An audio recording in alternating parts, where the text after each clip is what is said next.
All right, welcome to week 4 of Foam Terrestrials.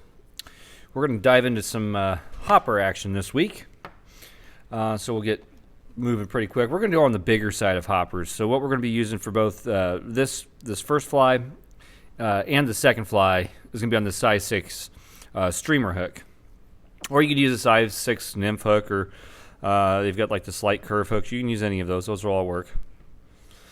So that's going to take care of it for the hook. Thread I'm going to be using is just tomato uni in black, where you can pick the color of your choice. And again, all these color options, you can, if you're following along at home, you can use whatever you like. The dubbing I'm going to be using is the Starburst Fibers and Golden Peacock.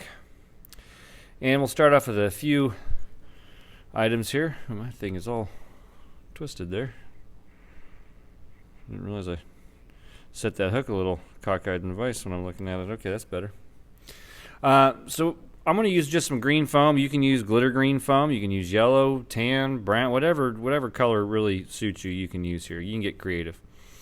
One thing we do want to do is just go ahead and cut just kind of a roundish profile into the back. You can use scissors. If you actually have the, like the stamp foam cutters, you can use those here. That would be pretty good. Yeah, or you can just use curved scissors and fingernail clippers and all that kind of stuff. That'll work too. Just for the sake of ease, we're going to go ahead and get our legs cut. We just need one strand. I want to use this green one here. I'm just going to even this up just like we've been doing the whole session. And I'm going to cut that loop out like so. Make sure my tips are pretty much even. Oh, cut it a little off. We'll fix that real quick. There we go. Okay, and then what we are going to do is we're going to shorten these down because I think that these are just a little bit long. So the easy way to gauge this on this big size 6 hook is I'm just going to take this and line this up until I've got basically a hook gap coming out front of my fingers, and I'm just going to trim that off at the hook gap, and I'm going to set these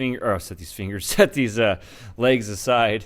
We're going to use them later, and then also you're going to want a little piece of foam for an indicator that we'll put on top. We'll do a foam indicator this time, and okay, let's get rocking and rolling. So we're just going to start our thread a couple bodkin wisps behind the eye.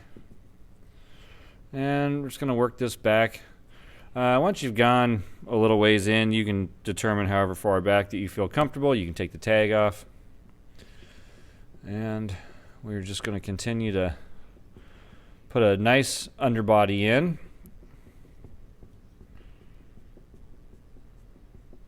This is just going to help us with the dubbing process. And we're going to take our thread back to the barb.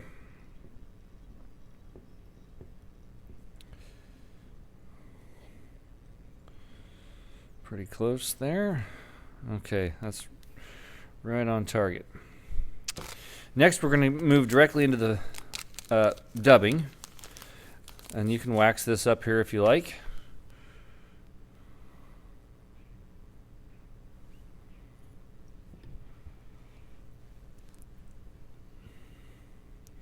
I'm just going to get this dubbing started up front here. We'll do a couple of turns, and now I can twist this dubbing each time I go around. And we don't need this body to be super thick.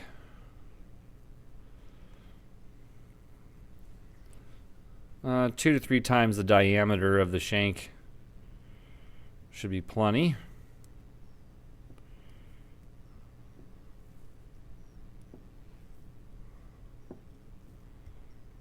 And we're going to work this all the way up until we get to where we started our thread. Just enough on there.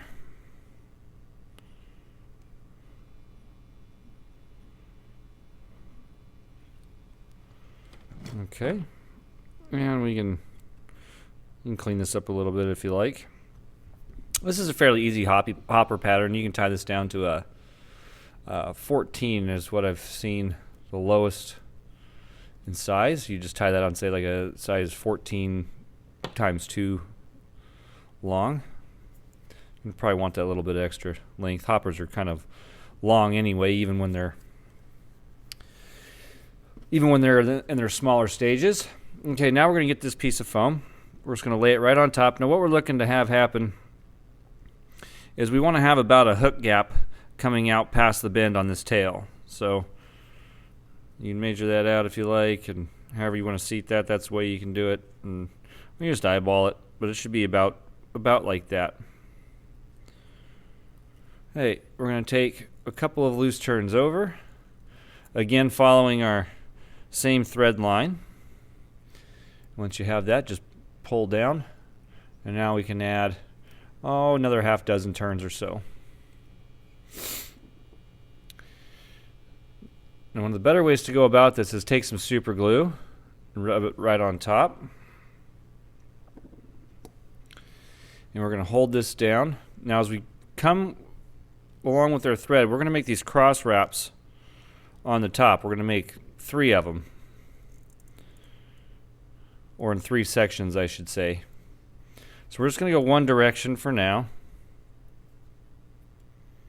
And now I'm going to come straight up and over again with 2 loose turns, making sure that my bud can go. All the points meet up at the same place.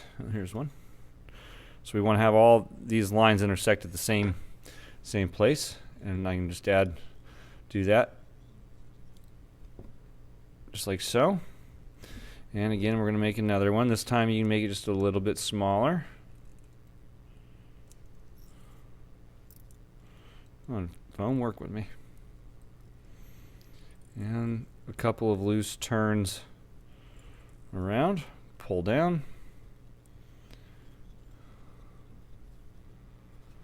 And by doing this is going to really secure this foam to the hook.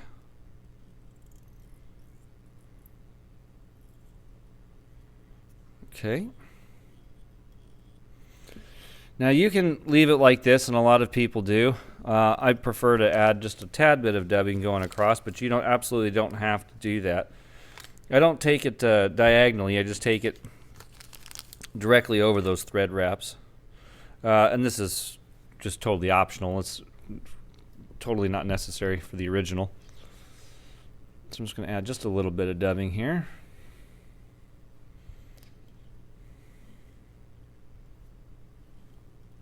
That's good. Okay. And then next I'm going to come back crossing the other direction and bringing my thread right back down into place, and then coming back up, and then I'll dub this little section here too, and we'll do that again for the last section.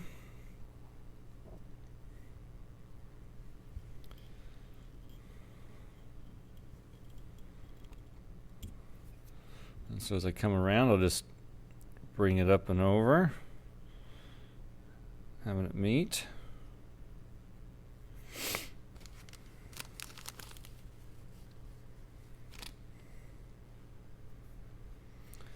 And again, I'll add just a little bit of dubbing. I like to try to hide the thread as much as possible. I'm not sure that it matters one way or the other. Maybe on some patterns. Okay. And we'll come back up to the front. And if you have anything sticking out that you don't like, you can groom that now.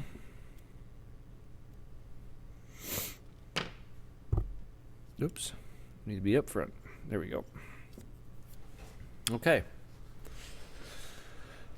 You can actually add an underwing to this. You can add some crystal flash for the underwing. I'll go ahead and leave that off of mine this time, but that's something you can do. You'd tie your crystal flash in right here where our thread is right now, and you'd have it coming back out to, right in this area here. But I'm just going to go ahead and actually move over to the elk hair. I keep picking up my scissors and setting them down. There they go. So what we're gonna do here is we're gonna get a little elk rump The reason I'm using elk rump instead of regular elk hair is just because a lot of regular elk body hair, say if you're like tying an elk hair caddis or something, you're gonna have a real difficult time getting it to come to the full length that you want it to be, because we want it to sit back like that. And so elk rump's a good choice for this, just because the fibers are so much longer.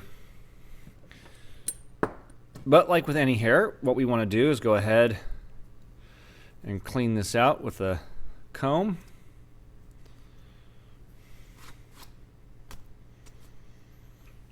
Real good. And since it's fairly long, and you want to be able to get it in your hair stacker, if you have one. If you don't have a hair stacker, you just try to get it and collect it as nice as possible so that your tips are roughly as even as possible. You can do that by just pinching the tips of your long ones, pulling them out, and then start to realign them. It's hard to do this with the camera in the way, but realign them so that the tips start to line up a little bit better, kind of like this. That's an option for you.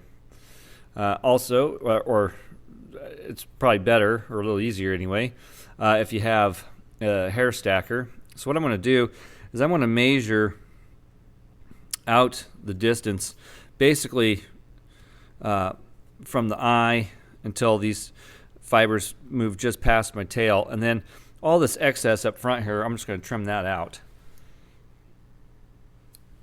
And now I can add it to my stacker. Don't need a ton here, just enough to show a nice wing.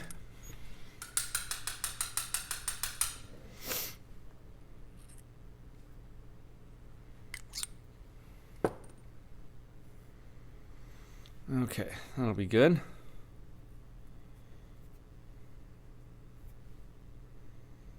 Get rid of a couple of these crazies. Okay, so we want our wing to basically sit right about here, not quite to the tail. If you have your crystal flash for an underwing, I think most people actually kind of tuck this just inside the actual where the hair wing will be, and some people will bring it just past the tips. It's really up to you, but you don't want to have them super short and you don't want to have them super long. So somewhere in this general area, in line with the tips. Okay. I'm just going to do 2 loose pin traps over the top and tighten slightly. Don't pull down too hard because you're going to get it to flare directly up, and then it makes it hard to deal with. Now what I'm going to do is I'm just going to fold a few of these fibers back, place a wrap, then grab kind of another bunch. And we'll do this 3 to 5 times depending on how much you grabbed. And this just helps tie the hair in. If you're confident and comfortable with cutting this hair close and letting it ride that way, that's totally fine. You can do that. This way it can be a little bit more tricky because the hair wants to move back and forth like it did just there, and kind of get in the way sometimes. But if you haven't wrapped a lot of elk hair or deer hair, that's an easy way for you to do it. So, okay. And now we can just kind of come and collect all this and trim that out.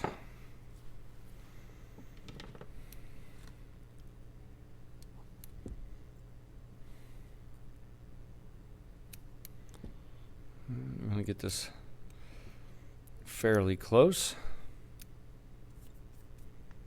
That's pretty good.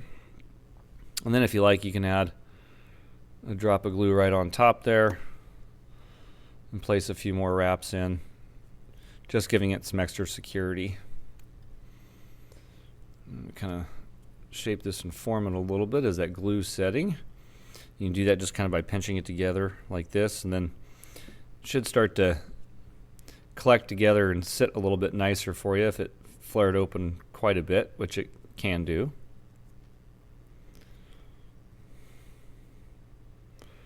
That's pretty good.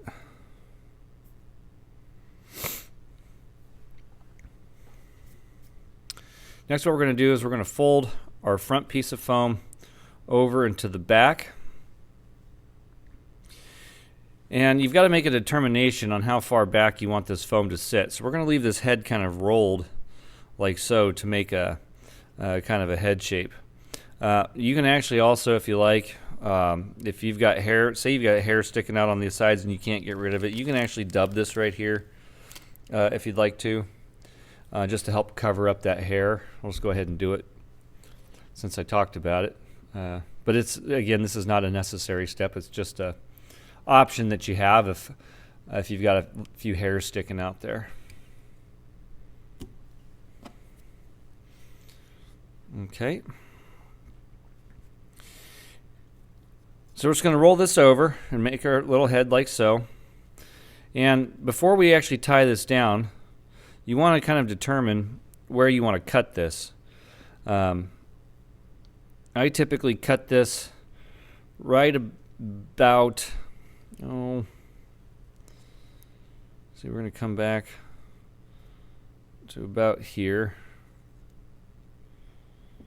Yeah, so I'm probably not too far off the mark as it is right now. I might cut this back a little bit, but roughly this is about where you want to be.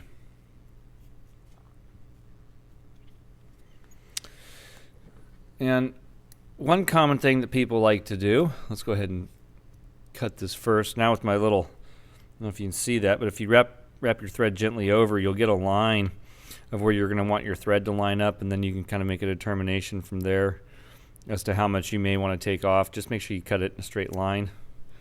Take a little piece off. Then also what you'll see a lot of people do here is go ahead and cut these corners out again for this back piece. You can do that. You can also just make it a straight kind of like triangle cut if you prefer that shape. Any of the above are fine. Okay, so we're going to bring this over. I'm going to line this back up with I think the first time I pulled it halfway through. You want to line it up with your first turn there. And now we're going to fold that down. And that's going to really help collect your hair on the backside. Should. And I'll place a few wraps over. All right, next what we're going to do is grab our indicator. In this case, I'm using yellow. You want it to be about half the size or half the width or something along those lines of this dimension right here. I'm sorry, this width of the foam. Sorry, it's been a long day. And this is really enough for two. And so I'm just going to cut, I've got maybe about a ½ inch there. So I'll cut about a ½ inch out. Oops.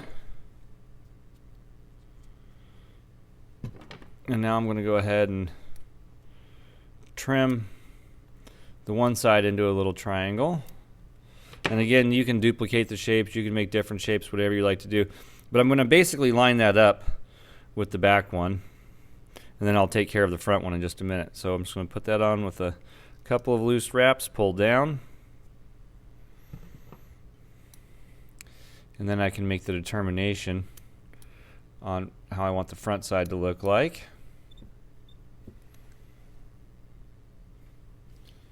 Watch out for your thread.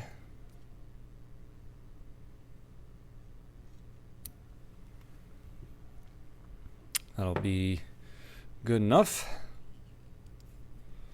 It's a good little pattern.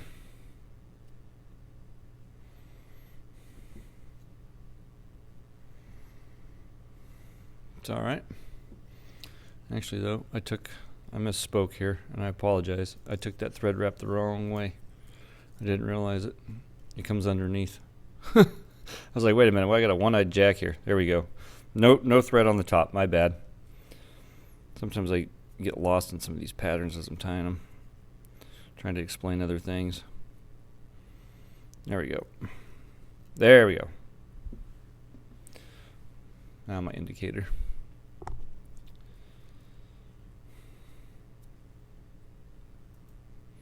You can also use other things here for an indicator if you like.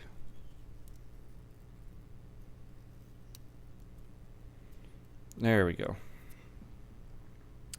That's looking much better.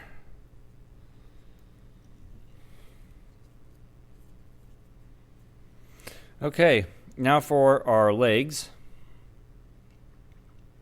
You just want to keep them even, or fairly close to even. And I'm just going to slide these up under my thread. I'm going to lay them right on top. I want the longer portions to be to the back and the shorter portions to be to the front. And so since we've already cut these to length, and we did using the hook gap right in the beginning, you just want to get a few turns in there. And then basically we're just going to pull them off one to each side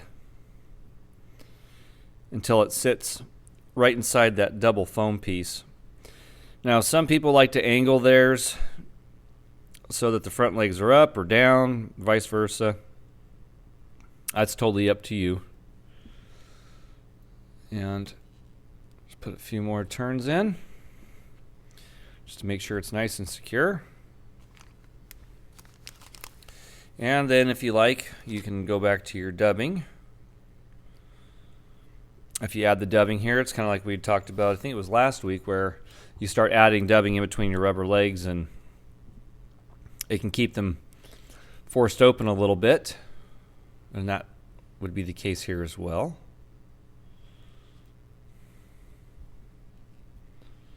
So you just place a few turns over. And this step is totally at your discretion. It's not necessary. Okay, let's do it the right way. So we're going to come underneath. There we go. Not sure why I went over the top the first time. It's because I think that's because we do it on the back side. And we're just going to jump the thread underneath up front, pull everything to the back, and we're just going to start to wrap this in. The idea behind this is you have enough room up front to actually make a little thread head, and we're not cramming everything into the front. It's a little bit easier to do on the bigger flies,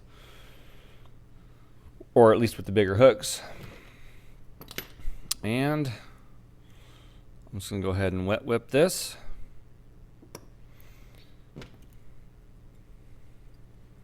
Now, if you like your legs a little bit longer or shorter, you can just change the length by cutting them back. Just make sure you do it a little bit at a time so you're not cutting more than you'd like.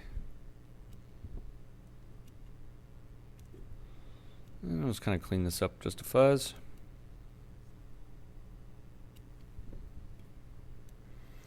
And there you go, a GFI hopper. I believe it stands for General Foam Indicator is what I believe it stands for. So simple enough for a little easy hopper. All right, so coming up here in just a minute, if you need to pause to finish up or you're not ready to move on to the second fly, this would be a good place to pause. We'll move on and tie a version of a double D.